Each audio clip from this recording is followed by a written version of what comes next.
Hey, it's ConnorKG and welcome back to my channel for a new game. This time we're going to be checking out the new Deus Ex Mankind Divided. This is the game that comes after Deus Ex Human Revolution. So hopefully you guys do enjoy this game and want to make it a full series. If you do, don't forget to leave a big thumbs up and let me know that you guys actually like the game. That way I can bring it to you more often and get you a full Let's Play on it. This is going to be the first of two first parts for this game. This is going to be a look back at the previous games and what has led up to the current situation as to what takes place in Mankind Divided. So hopefully you guys are okay with that, and then in the next part we will go into the actual first mission and beginning of this game. So if you guys do enjoy and want to see more, don't forget to leave a like I said before, and if you guys are new to the channel, don't forget to hit that subscribe button so you don't miss what happens next in the game, and you can also check out all of my previous videos on the channel as well. So if you guys do enjoy, let's go ahead and see what has led up to the actual events in Mankind Divided.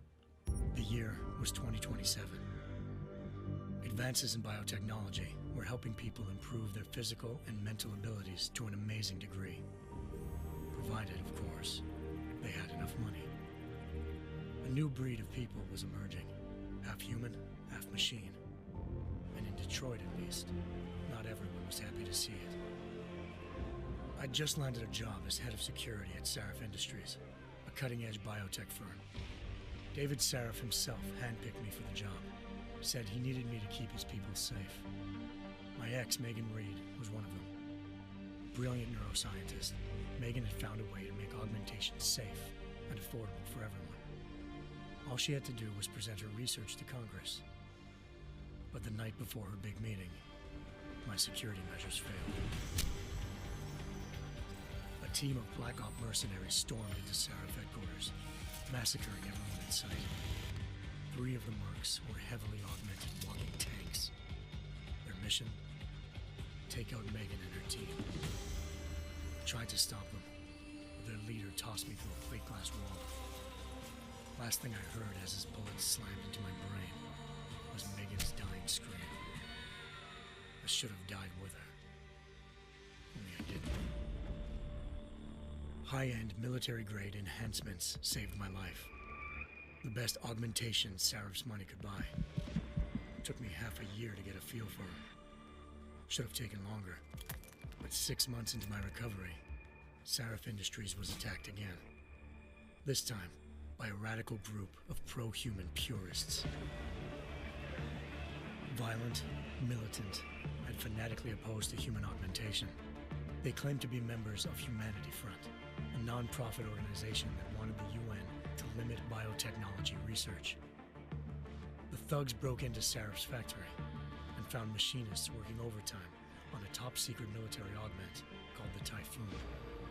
Sarif sent me to retrieve it, and when I did, I found one of the so-called purists next to it, wired with cerebral implants, trying to download its classified specs. Obviously, something more was going on. The AUG killed himself before I could question him. Sarif ordered me to dig deeper, so with the help of Frank Pritchard, Sarif's head of cybersecurity, I did. Turns out a second hacker had been controlling the AUG's actions from somewhere off-site.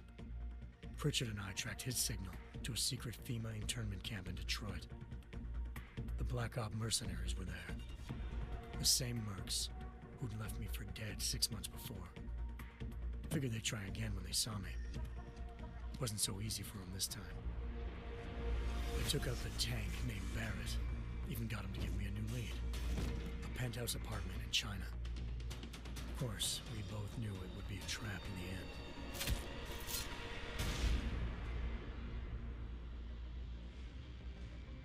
Hengsha Island, China. Home to a city so crowded, they had to build a second city on top of it. Trying to find clues in Hengsha wouldn't be easy. Lucky for me, I wasn't alone. Farida Malik, Sarif Industries' ace pilot, had lived in Hengsha before. A good person to have on your side. She knew enough about the place to get me around. Malik dropped me in the lower city, close to the penthouse Barrett had told me about. Bell Tower Associates, a private security firm under contract to the Chinese government, had agents tossing the suite when I arrived. Just not for the reason I'd been expecting. Turns out the man who lived there was a criminal hacker named Van Bruggen. The same hacker who'd been remotely controlling the AUG in Sarah's factory. Van Bruggen's panicked decision to force the man to commit suicide had been a mistake. Now his mercenary partners were gunning for him, and I needed to find him before they did. Locating Van Bruggen meant playing nice with the triads, anxious organized crime lords. They had the hacker holed up inside a low-rent capsule hotel. By the time I found him, Van Bruggen had no qualms giving up the woman who hired him. Zhao Yunru, president of the Taiyang Medical Corporation. According to Van Bruggen, Zhao wanted to monopolize the augmentation industry and had hired Black Op mercenaries to destabilize her competition. Seraph Industries was at the top of her list. To prove this, I needed to get inside TYM and grab a surveillance hologram off a server. I suspected Van Bruggen was hiding something when he told me this, but nothing could have prepared me for what I saw. Megan wasn't dead. She and her 4 best researchers had been kidnapped, spirited away somewhere while their kidnappers made it look like they were dead. Desperate to learn more, I confronted Zhao in her penthouse. She claimed to be a pawn in a bigger plan, and hinted at a group so powerful it controlled global interests at a whim. Then she slipped into a panic room and hit the alarm, forcing me to make a very quick exit. I figured Zhao was lying, but part of her confession made sense. David Saraf had been worried about his people. So worried, he'd required all of them to have subdermal locator devices surgically implanted. The GPLs would have been broadcasting the day of the attack. But Zhao said a single call to Picus, the world's leader in global 24-hour satellite news, had turned those signals off. I needed to fly to Picus headquarters in Montreal if I wanted to learn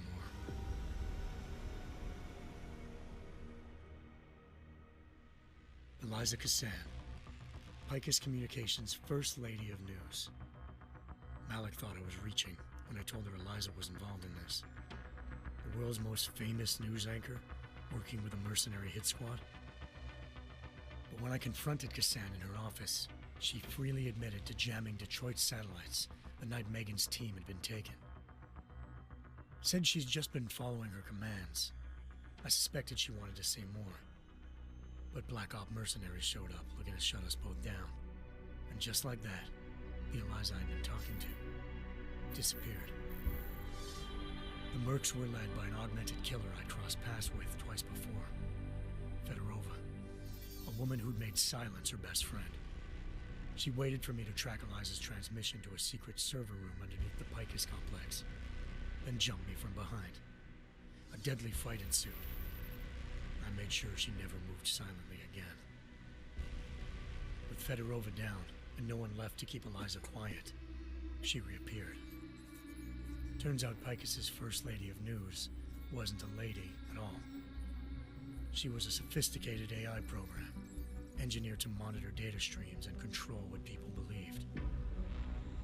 Eliza told me the mercs had brought in a Humanity Front doctor named Isaiah Sandoval to remove the scientist's implanted tracking devices while Detroit's satellites were down. She also told me to speak to David Saraf if I wanted to learn more. By the time Malik and I got back to Detroit, tensions between normal and augmented citizens had reached a flashpoint. Riots were breaking out in several cities, and the UN was being urged to intervene. Saraf was trying hard to convince Hugh Darrow, the inventor-turned-philanthropist who'd once been a leading proponent of enhancement technologies, to help stop a possible regulatory vote. Saraf had a lot riding on Darrow. Megan's discovery would have given millions of people the chance to evolve beyond their normal human abilities, and at the same time catapulted Saraf Industries to the top of the Fortune 500. According to Saraf, Megan's kidnappers knew this, and didn't want people evolving unless they controlled how it was done. He called his enemies Illuminati, and urged me to keep searching. Determined to do so, I tracked down Sandoval via America's most outspoken augmentation opponent, Bill Taggart, Sandoval's boss and founder of Humanity Front. Sandoval admitted to operating on Megan's team when I confronted him, but said he hadn't removed their GPLs. He'd merely switched them to a different frequency. Pritchard was able to trace one of the signals to China. Malik and I immediately took off in pursuit. Unfortunately, the Illuminati were one step ahead.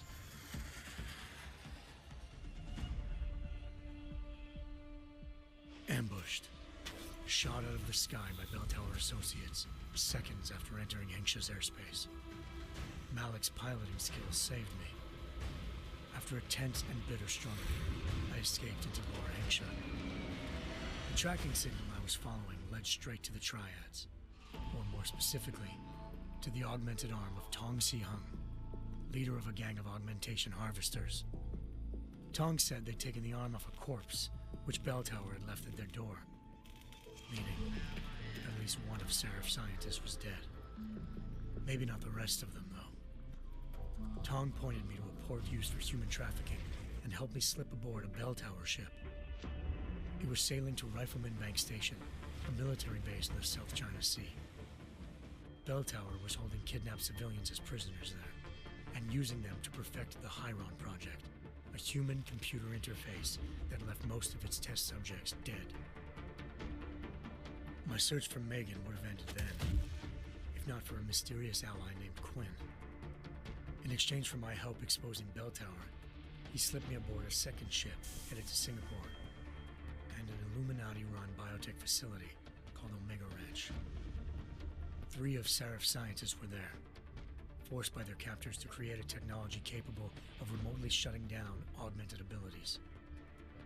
Thanks to an emergency recall notice issued by the World Health Organization, millions of people all over the world already had the biochip installed. With the help of the scientists, I tracked Megan to a private section of the ranch. There, I ran into Yaron Namir, the walking tank who'd put a bullet in my brain the first time we met. He'd teamed up with Zhao and was hoping to catch me off guard. Their little ambush didn't work. I found Megan in a suite belonging to Hugh Darrow, the billionaire philanthropist who'd Seraph had called on for help. Darrow had convinced her to go along with the biochip plan by promising to sabotage the tech. As she was explaining this, Darrow appeared in a global broadcast, telling the world that augmentations would be the death of mankind. Then he activated the biochips to prove his point. All over the world, augmented people flew into a killing frenzy. Darrow had betrayed everyone, and it was up to me to set things right. To do it, I had to reach Panchaea, a massive installation in the Arctic Ocean. As I raced through corridors built by an all-augmented workforce, I saw death and destruction firsthand. By the time I shut down Darrow's broadcast, I knew the damage he'd done. Still, humanity's future remained unclear. How would the world react to this sabotage? Would people ever regain their faith in augmentations again? What would be the Illuminati's next move? Only time could give us the answers.